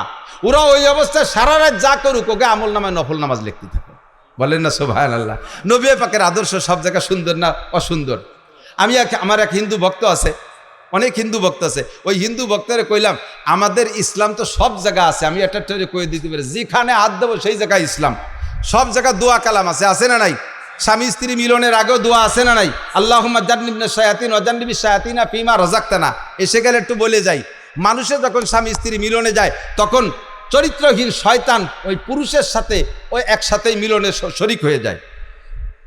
তখন পুরুষের বীর্যই গর্ভধারণ করবে, কিন্তু শয়তান বা জিন যদি একসাথে করে, তাহলে ওইটার সাথে ওই শয়তানের কিছু আসর থাকার কারণে ওই বাচ্চাগুলো রক চড়া হয়, মিজাজি হয়, একটু উগ্রপন্থী হয়। যেহেতু শয়তান তো গরম আগুনের তৈরি, তার কিছু প্রভাব ওর ভিতরে চলে আসে। এই শয়তানের হাত থেকে আপনার সন্তানকে পবিত্র রাখার জন্য নবী পাক দোয়া শিখে দিয়েছে। দোয়া পড়বা, আল্লাহুম্মা জান্নিবনা শায়াতিন ওয়া জান্নিবিশ শায়াতিনা ফীমা রাযাকতানা। আল্লাহ শয়তানের হাত থেকে আমাকে বাঁচাও, আর আমার যে সন্তান তুমি দিবা, এরও শয়তানের হাত থেকে বাঁচাও। এমন একটা মুহূর্ত দোয়া। বাথরুমে ঢোকার সময় আমাদের নিয়ম আছে না নাই? এগুলো সব নবীর আখলাক। আল্লাহ নিজেই বলেছেন, লাকাদ কানা লাকুম ফি রাসূলিল্লাহি উসওয়াতুন হাসানাহ। আমার রাসূলুল্লাহর ভিতরে গোটা মানব জাতির উত্তম আদর্শ রয়েছে। বাথরুমে যাওয়ার সময় নবীর আদর্শ, বাথরুমে বসার সময় নবীর আদর্শ, বাথরুম শেষ করার ভিতরে নবীর আদর্শ আছে না নাই? বাইরে থাকতে একটা দোয়া, বাম পায়ে দিয়ে বাথরুমে ঢোকা, এগুলো সব সুন্নাত। আমল করলে 100 করে শহীদের সওয়াব। বলেন না সুবহানাল্লাহ? বাথরুমের মধ্যে ঢুকে কিভাবে বসবেন? বাম পায়ের উপরে ভর দিয়ে বসবেন। বাথরুমের ভিতরে যেহেতু একা একা, ও জায়গা তার সাথে কেউ নেই, লুঙ্গিটারে খুলিয়ে উপরে কোনো জায়গা বাঁধানোর দরকার হলে বাধায় থুয়ে একটা বিড়ি নিয়ে সুন্দর করে বসবেন। পায়খানার দুমো আর বিড়ির দুমো দিয়ে একসাথে গেলবেন। নবীর সুন্নত না এটা? আর এই সুন্নতের বার আমল করলে হলে আছে না নাই? পায়খানার মধ্যে 8 দিন বিড়ির ভাষা কোন হুজুর নিয়ে থুয়েছে? সর্বনের পিচ্ছাপ। স্ট্যান্ডে যত বাস স্ট্যান্ডে যত বাথরুম আছে, যে দেখুন তার ভিতরে কি পরিমাণ বিড়ির ভাষা। স্কুল কলেজের বাথরুমের ভিতরে পাবেন বিড়ির ভাষা। আল্লাহর রহমতে আমাকে মাদ্রাসার বাথরুমের ভিতরে ঢিলাকুলুক ছাড়া পাবেন না, ঠিক না? হাটাজারি মাদ্রাসা যখন প্রথম তৈরি হয়েছে, আপনাদের মাদ্রাসার মতো ছোট, হাটাজারি মাদ্রাসা প্রথম হয়েছে, তা হাটাজারি মাদ্রাসা একটা ঘর, আর বাথরুম অতটা ভালো না। সে সময় ড্রেন কাইটা বাঁশ দিয়ে বাথরুম বানাইছে, পাহাড়ি সন্ধে বেড়া। এ তো আমরাও সেদিনকে এই তারাইল ফুকরা মাদ্রাসায় পড়ছি, নাড়াই দিয়ে বেড়া দিতাম। বর্ষাকাল আসলি এই নাড়া উইতি খেয়ে ফেলাই দিত। এক পায়খানা বসলি 3 পায়খানার মধ্যে আর কেউ বসার কায়দা ছিল না, একটা দিয়ে 3-4 দেওয়া যাইত। তো এখন ওই বাথরুমের সংখ্যা কম, ছাত্র হয়ে গেছে বেশি। হাটাজারি মাদ্রাসা, হাটাজারি মাদ্রাসার ছাত্ররা ফজরের সময় যখন বেশি ভিড় হয়ে যায়, একসাথে চাপ পড়ে, তখন বাথরুম জায়গা না পেয়ে আশেপাশে জমিতে যে বসে পড়ে। পাশের এক জমি লাল করে ফেলাইছে রাগিয়া, সার লাগবে না বুনে দিছে। কৃষক ওই জমিওয়ালা চাষ দিতে আইছে, গরু নিয়ে হাল্লাগোল জুড়ি, ওর মধ্যে নামতে পাও দিয়ে জায়গা পাচ্ছে না। এখন আইসা হুজুরি কাছে গরু ওই জায়গায় দাঁড় করে তুই হুজুরে বলতে, হুজুর আইসে দেন আমার জমি কানে একটু শৈশে দিয়ে যান। কিভাবে নামবো? হুজুর আইসে সত্যি বেকায়দা। হুজুর বলেন যে তো ঘটনা কি, তো তুমি আমাকে পার খেপছো কে? সব আপনার হুজুররা পায়খানা করছে। হুজুর কয় পায়খানার গায়ে কি হুজুর লেখা আছে? এদেশের গ্রামের মানুষও তো আঁকতে পারে, তোমার সাথে জ্ঞান দাম থাকলে তারা আছে তোমার জমি নষ্ট হচ্ছে। তুমি আমার তালবি আলিমকে দোষ দাও, না হুজুর তালবি আলিমরাই পায়খানা করছে। আলামত হলো প্রত্যেক পায়খানার সামনে 3-3টে কুলুক। পাবলিকে ও কাম করে না, এই কুলুক দিয়ে বুঝছি না, পায় ঢিলা দেখে বুঝছি না হুজুররা পায়খানা করছে। হুজুর কয় আলহামদুলিল্লাহ। উনি কয় এটা হুজুররা পায়খানা করছে, 3 দিন কুলুক দেখে চিনছি।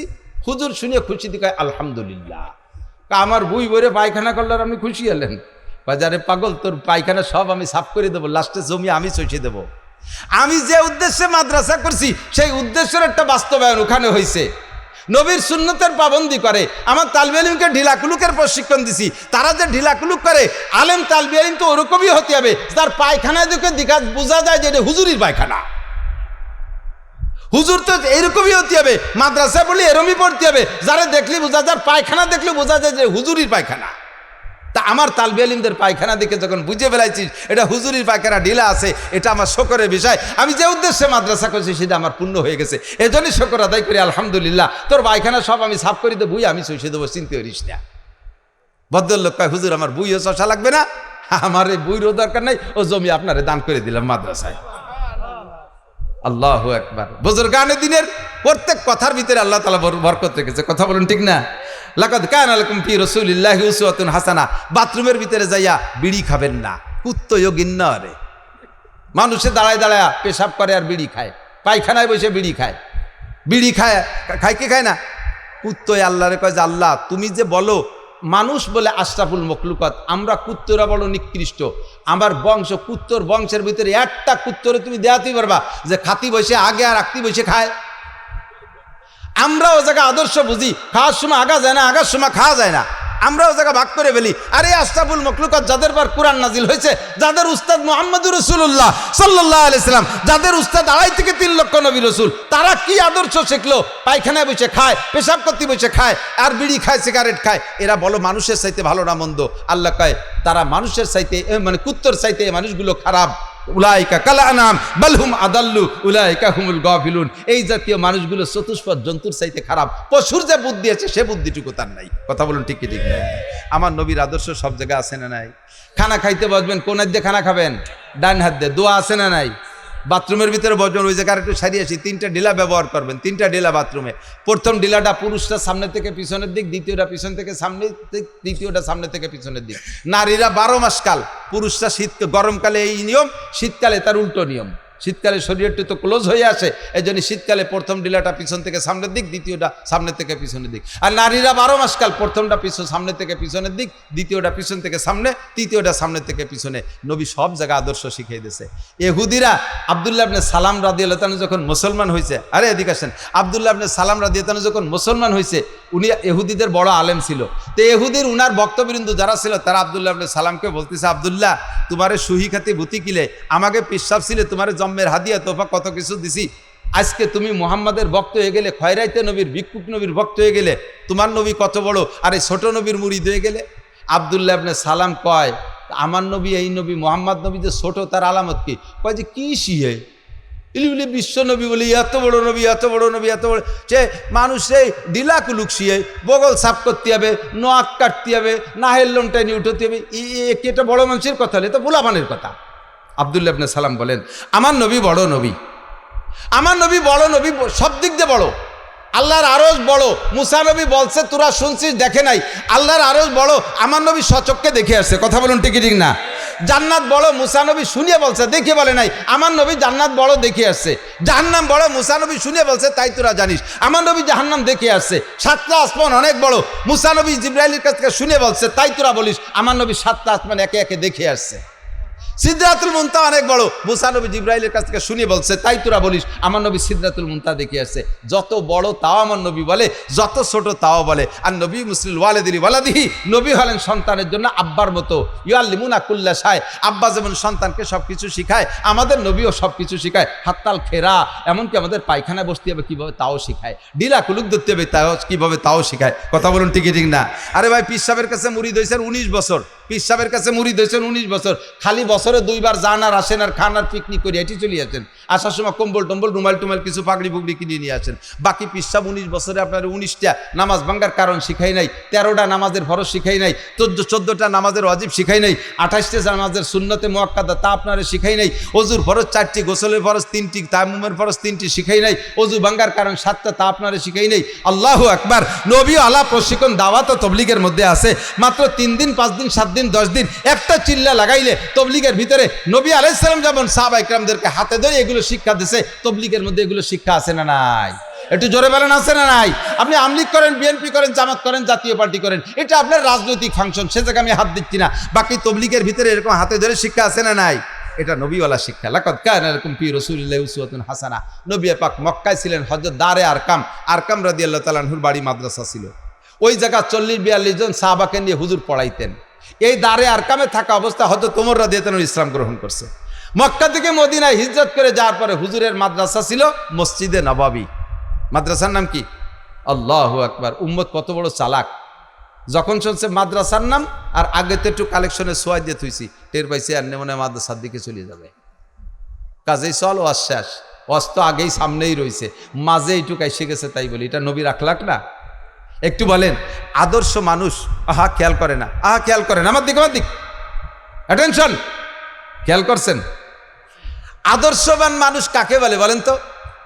চুরি যে করে সে আদর্শবান না? চোর আদর্শ, ডাকাত আদর্শবান, লুচ্চ, মদখোর, গাঁজাখোর, অ্যাবা ফেন্সিডিল, হিরোইনখোর, সুদখোর, ঘুষখোর, টোন মারে, মন মারে, রাস্তা মারে, খাল মারে, বিজিএফ কার্ড মারে, এরা আদর্শবান মানুষ? দেশের টাকা বস্তা বরে বরে নিয়ে কানাডারে বিল্ডিং বানায় দেয়। না কানাডারে, কানাডা চেনে? দেশের নাম কানাডা, কানাডা, কোটি কোটিকায় কানাডা। বাংলাদেশের চোখা লাগে টাকা নিয়ে কানাডা বিল্ডিং বানায়। এ কাজ কি ভালো না মন্দ? এটা মন্দ না ভালো? এই কাম যারা করছে তারা আদর্শ মানুষ না অনাদর্শের মানুষ? সব অনাদর্শবান মানুষ। কথা বলুন ঠিক ঠিক না? এই দোষগুলো মুক্ত যে মানুষগুলো, সেই মানুষগুলো আদর্শবান মানুষ। ঠিক তো? কথা কয় না? আল্লাহর কসম দিয়ে বলবো, এই দোষের একটা দোষও আমাদের মাদ্রাসার কোরআন পড়নেওয়ালা আলেম তালেম দেয়াল বিলিম ছাত্রদের মধ্যে পাবেন না। ঠিক না? যারা এই বড় বড় মোটা মোটা দাগে মারিয়ে গেছে তারা কোন মাদ্রাসার ছাত্র? হাটাজারি, পটিয়া, বাবুনগর, জিরি, নাজিরাট, লালবাগ, ফরিদাবাদ, মালিবাগ, যাত্রাবাড়ি, গহরডাঙ্গা, শামসুল উলুম, কাসেমুল উলুম, দারুল উলুম, তারাইল ফুকরা, খুলনা দারুল উলুম, দেওবান, নিউটাউন, করাচি, এরা কোন মাদ্রাসার ছাত্ররা। এই সব আকামগুলো করছে যারা, তারা করছে। আমি সে শিক্ষার সমালোচনা করতেছি না, ওই জায়গায় শিক্ষিত হইয়া ওই বিশ্ববিদ্যালয় পড়ে আমার গোপালগঞ্জের বর্তমান ডিসি বিসিএস পাস করে চাকরিতে জয়েন্টের আগে পাকিস্তান 3 চিল্লা দিছে। কয়েকদিন আগে ডিসি স্যারের বাড়ি আমাদের 10 জন হুজুরের বাসায় দাওয়াত খাওয়াইছে, দস্তারখান বিছিয়ে খানা খাওয়াইছে। এত বড় সুন্নতি দাড়ি। ফজরের নামাজ পড়ে আপনাদের মহারাজপুর মসজিদ মাদ্রাসার মসজিদে একদিন এসে ফজরের নামাজ পড়ছে। যে লোকটা গোপালগঞ্জ থেকে গাড়ি চালাইছে মহারাজপুর ফজর পড়ে, ওই লোকটা নিশ্চয় তাহাজ্জুদ পড়ে রওনা দিছে। উনিও বিশ্ববিদ্যালয়ের ছাত্র। হার্দ গো জম্বুরে খুরদাজে কে ফুল যাইকে সাদার নাই সোজা দে গারাসল হার্দ গো আহু গিয়া করদন্দ আব জিয়ে কে সরগিনো দে গার মিশকো নাব। একই জঙ্গলের থেকে 2টা হরিণে ঘাস খায়, ঘাস পাতা খায়। একই জঙ্গলের থেকে একটা হরিণের পেট থেকে শুধু পায়খানা বের হয়, আর একটা হরিণের পেটে মৃগনাভি কস্তরি হয়। একই বিশ্ববিদ্যালয় থেকে এই ডিসি সাহেব, আর এক বিশ্ববিদ্যালয় থেকে আর একজন ঘুষখোর ডিসি সাহেব, একই বিশ্ববিদ্যালয় থেকে পড়া BCS cadre DIG Rafiqul Islam শিমুল, তার ঘরের ভিতরে ডাইনিং টেবিল নাই, দস্তারখান বিছে খানা খায়। বাংলাদেশের একজন ঊর্ধ্বতন একজন পুলিশ অফিসার, সুন্নতি দাড়ি তার মুখে, তাহাজ্জুদের নামাজ পড়ে, হক্কানি কামেল পীরের কাছে বায়াত, সেও কিন্তু বিসিএস ক্যাডার কলেজ বিশ্ববিদ্যালয়ের ছাত্র। আর ওই বিশ্ববিদ্যালয় থেকে পড়ে আর একজন পুলিশ এসপি, সে কুষ্টিয়ার যখন ডিউটি করে কুষ্টিয়া পুলিশ লাইনে, সেই সময় কয় আমার এই মৌলবেদিকে দেখলে আমার গায়ে জ্বালা ধরে, আমার জানাজার নামাজ আমি নিজেই পড়াইতে পারি। কিছু ওজে নেই, ওর জানাজা বলে ওই পড়াতে পারে। তা কি মরার আগে ভরবি না পরে ভরবি? গাদা। কত বড় আনাড়ি, কত বড় নির্বোধ, তার জানাজার নামাজ বলে সেই পড়াতে পারে। একই বিশ্ববিদ্যালয়ে একই জঙ্গলের গাছপাতা খাইয়া একটার ফের দে মৃগনাভি আর একটার ফের দে পাহের বড়ি বাইরতি তালে ছাগলের নেদি। কতক্ষণ ঠিক না? সাবধান। তবে আল্লাহর রহমতে আমাদের এখান থেকে যারা মানুষ হচ্ছে, একটা মানুষ আপনাদের গালি দেয় না, একটা আলেম আপনাদের গালি দেয় না, অকথ্য ভাষায় শক্ত কথা বলে না, আপনাদেরকে দেখলে সালাম দেয়, আপনাদেরকে শ্রদ্ধা করে কি করে না? করে না বিয়াদবি করে? উলামায়ে কিরাম বিয়াদবি করে না। খেপালি পারা শেষ সময় তো দায় ঠাইয়া একজনে কয় সন্ন্যাসীকে রাগ নাই, পিছন দিয়ে যাই কুঞ্চি দিয়ে এরকম সন্ন্যাসীর লুঙ্গিটা উজলই ফেলতেছে। একবার উজলইছে, রাগ, সন্ন্যাসী রাগ অতি নিষেধ, এই জন্য রাগ হয়নি। 2বার উজলই ফেলাইছে, 3 নম্বর আবার উজলইছে। কারণ দিয়ে এইভাবে যদি পিছন দিয়ে কুঞ্চি দিয়ে বাতাইয়া খালি ভাষা উজলতি তাহলে তাই এই সন্ন্যাসী কতক্ষণ সন্ন্যাসী থাকতে পারে? জীবন ভরে আমাকে রাজাকার, মৌলবাদ, তালেবান, জঙ্গি মঙ্গি কইয়া পিছনের কাপড় উজলতি থাকবেন, একবার কেটা ছাটি দিতে পারি দিয়ে খেপাইয়েন না, সাইটি করব না। আদব ও আদর্শের কারখানা মাদ্রাসা।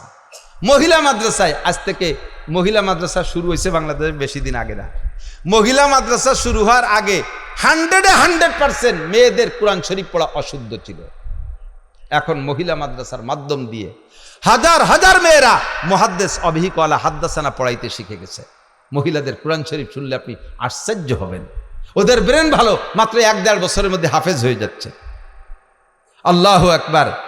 আগে বোরকা পরতো, সে আগে একেবারে আগের মা বোনরা তো একটু ব্যতিক্রম ছিল, তারা তো খাস পর্দা করতো। মাঝে একটা টাইম এসে গেছিল বোরকার নামে ফ্যাশন, মশারি দিয়ে বোরকা বানায়।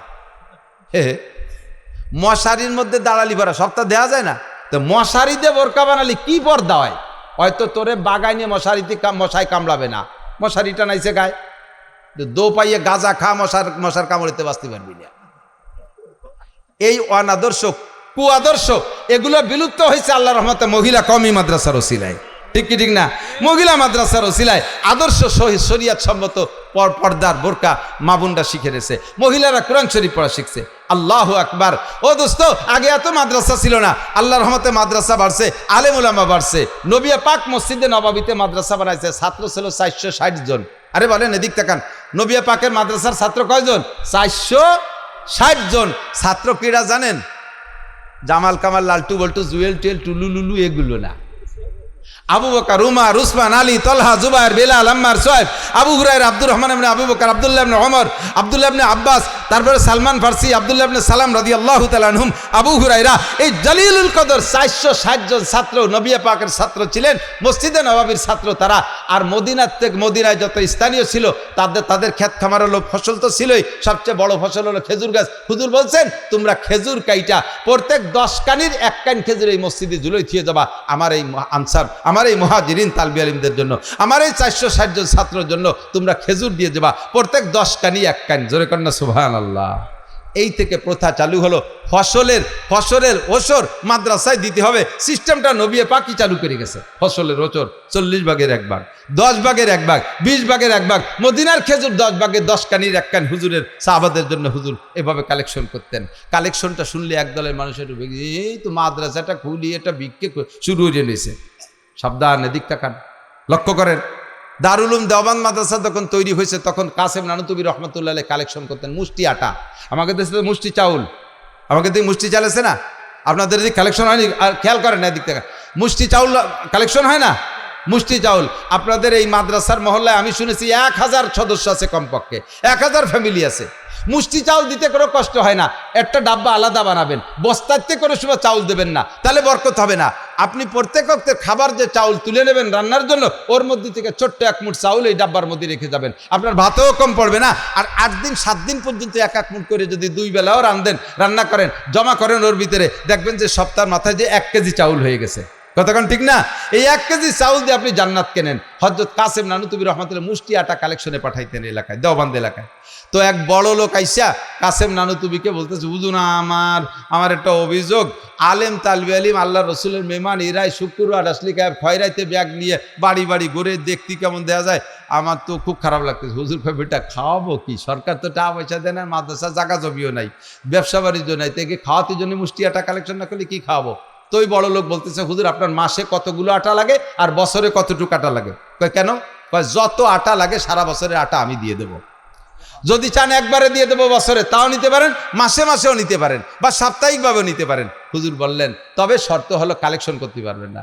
হুজুর কয়, এই কথাটা আমি কালকে রিজার্ভ দেবো, আজকে বলবো না যে কালেকশন বাদ দিয়ে তোমার আটা নেবো কি নেবো না। রাতের বেলা হুজুর বলেন, আমার একটা মিটিং আছে। মিটিং কাকের সাথে? মাদ্রাসার কমিটির সাথে না, শিক্ষকদের সাথে না, যারা আটা দেয় তাদের সাথে মিটিং। গিয়ে বেরোইছে হুজুর রাতের বেলা একা একা। দেওবন্দের এক বুড়ি মহিলা, যে মহিলা নিয়মিত আটা দেয়, ওই মহিলার কাছে যে বলতেছে, চাচি তোমাকেও কপাল ভালো, আমাকেও কপাল ভালো, এক বড় লোক আইসে আমাকে সারা বছরের আটা দিয়ে দেবে, আর আমার ছাত্ররা কালেকশন করতে আসবে না, তাকেও বিরক্ত করা লাগবে না, আর তোমাকেও বিরক্ত হওয়া লাগবে না, আমার তালবি আলিমকে টাকা আটা আর দেওয়া লাগবে না। তুমি এ ব্যাপারে কি বলো, তোমার কি মত? বুড়ি লম্বারটা নিঃশ্বাস ছাড়ছে। কাসেম, তুমি তাহলে আমাকে বেচতে যেতে দিলে না, কেন দিয়ে দিছে? তুমি তোমার বড় লোককে নিয়ে আর তোমার হুজুরকে নিয়ে বেচতে যাইও। আমরা গরিব গুরবা মানুষ, লেয়াবলা কিছু জানি না, সারা রাত ইবাদত বন্দেগি করতে পারি না। তোমার তালবে আলিমকে একটু আটা খাওয়াইয়া বেচতে আশা করতেছিলাম, তুমি তাও বন্ধ করে দিলে, তাহলে আমাকে বেচতে যেতে দিবা না? কেমন কথা? বুড়ির এই কথায় নানু তুমি কয়, বুড়ি সারা পৃথিবীও যদি দেওবন্দ মাদ্রাসার নামে লিখে দেয় তাহলে মুষ্টি এটা কালেকশন চলবে, কারণ এর মাধ্যমে হাজার হাজার মানুষের জান্নাতে যার একটা দরজা খুলে যায়। কথা বলুন ঠিক কি ঠিক না?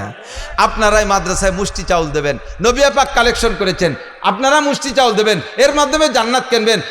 আপনার ছেলে ভাত খাইয়া, আপনার ছেলে ভাত খেয়ে রাতভর ফেসবুক আর ইন্টারনেট দেখে, ল্যাংটা ছবি দেখে, আর আপনার এক মুঠ চাউল খেয়ে মাদ্রাসার ছাত্ররা রাত্রে কোরআন শরীফ পড়ে, শেষটাতে তাহাজ্জুদ পড়বে। কাজেই আপনার এক মুঠ চাউল এদের জন্য বরাদ্দ দেওয়া যাবে কি যাবে না? প্রত্যেকে প্রস্তুতি নেবেন, আর যেন মিস করবেন না। এই প্রত্যেক সপ্তাহে এক কেজি, মাসে 1 কেজি করে চাউল দেবেন। আপনার সপ্তাহে 1 পোয়াই দেন, মাসে 1 কেজি। মাসে যদি 1 কেজি হয়, 1000 পরিবার হলে 1000 কেজি চাউল হবে, অর্থাৎ 1 টন চাউল হবে। 1 টন চাউল যদি প্রত্যেক মাসে আপনার মাদ্রাসায় আসে, মহল্লা থেকে মুষ্টি চাউলের মাধ্যমে এই মাদ্রাসা অভিকলা হাদ্দাসানায় পৌঁছে যাবে, দাওরায়ে হাদিস পর্যন্ত পৌঁছে যাবে ইনশাআল্লাহ। আপনারা রাজি আছেন না ইনশাআল্লাহ? রাজি আছেন না ইনশাআল্লাহ? এটা নবীর আদর্শ, কালেকশনও নবীর আদর্শ।